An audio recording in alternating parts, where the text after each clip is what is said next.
My mind reeled as if I'd been on a roller coaster and was suddenly flung out into space. I reached out desperately for something to grab a hold of, something to literally cling to, and grip the edge of the counter with a white-knuckled hand.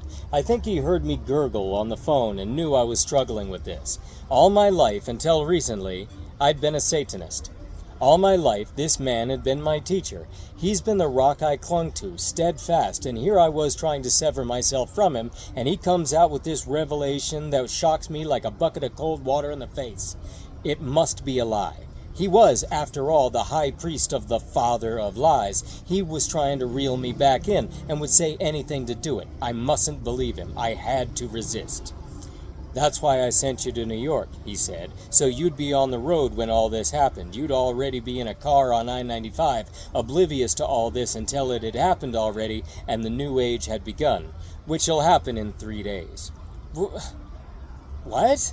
You ready to listen to me now?" I was silent long enough for him to assume that yes, I was, and he resumed talking in his hypnotic voice. "Well, Jesus isn't the Son of God. He is the Son. He has died. He has risen. He's Horus losing a battle with Set when the sun sets. He returns to defeat the evil in the morning, every night, every morning. The darkness won't last forever.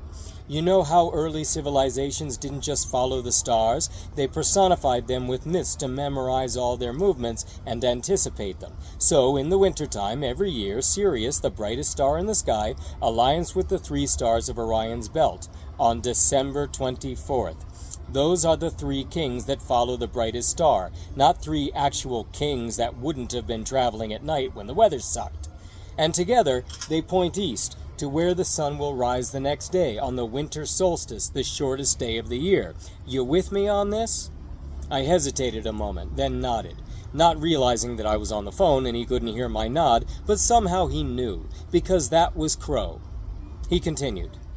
"As it gets colder, the sun moves south and gets smaller, more scarce. The days get shorter, the crops wither and die. It makes sense that it symbolized death. By December 22nd, the sun's death is fully realized because it moves south continually for 6 months, arriving at its lowest point in the sky. Then it stops for 3 days. It stays by the Southern Cross." The cross. Get it? Then, on December 25th, the sun moves 1 degree, this time north, foreshadowing longer days, warmth, and spring. And thus it was said, the sun died on the cross, it was dead for 3 days, only to be resurrected or born again.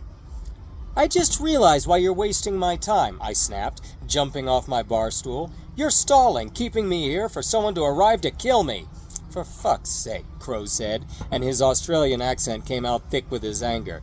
"Don't be an idiot. Listen to me. There's a point to this. Jesus had 12 disciples. Those are the 12 months, the signs of the zodiac. You remember Moses was furious with his people for worshiping their golden calf? That was Taurus, the bull. That was the end of the age of Taurus. Moses represents the ram, and that's why Jews still blow ram's horns. He came down a mountain heralding the beginning of the age of Aries.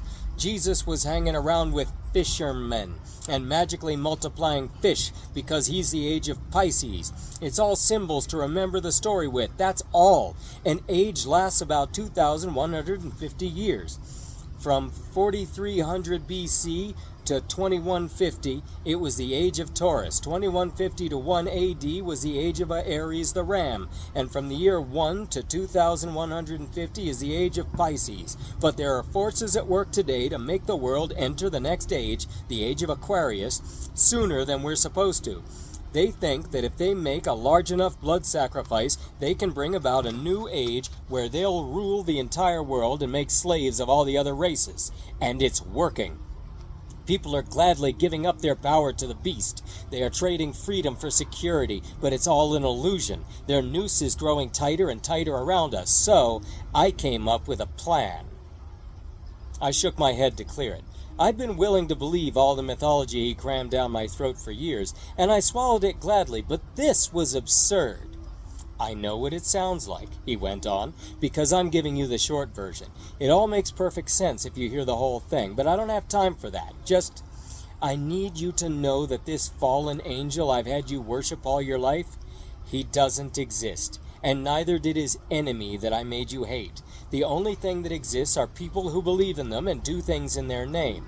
I do what I do in the name of Jesus because that's the symbol I work to preserve, and the people I fight worship a much older God. Who? I asked, incredulous. What God? Moloch. Who? Crow sighed. Satan is a Scooby-Doo villain in red. Satan is the poor man's Moloch. The truly wealthy people, the ones who control our lives, who run the slave trade under our very noses, who abduct children and murder them and bathe in their blood because they think it'll keep them young, who torture them so they can extract adrenochrome and take it at parties, they worship Moloch. And it doesn't matter at all that Moloch doesn't exist either because they think he does. And they are the ones with the money. They own everything, down to the mainstream media companies that lie to us every day about the world you think you live in. He waited a beat, either letting that soak in or catching his breath. I wasn't sure. The silence became oppressive. So where do you come in? I asked, stuttering. Simple. I want to kill them. All of them. I want to stamp them out like a neck of cockroaches, but I could never do it alone. So I created an army.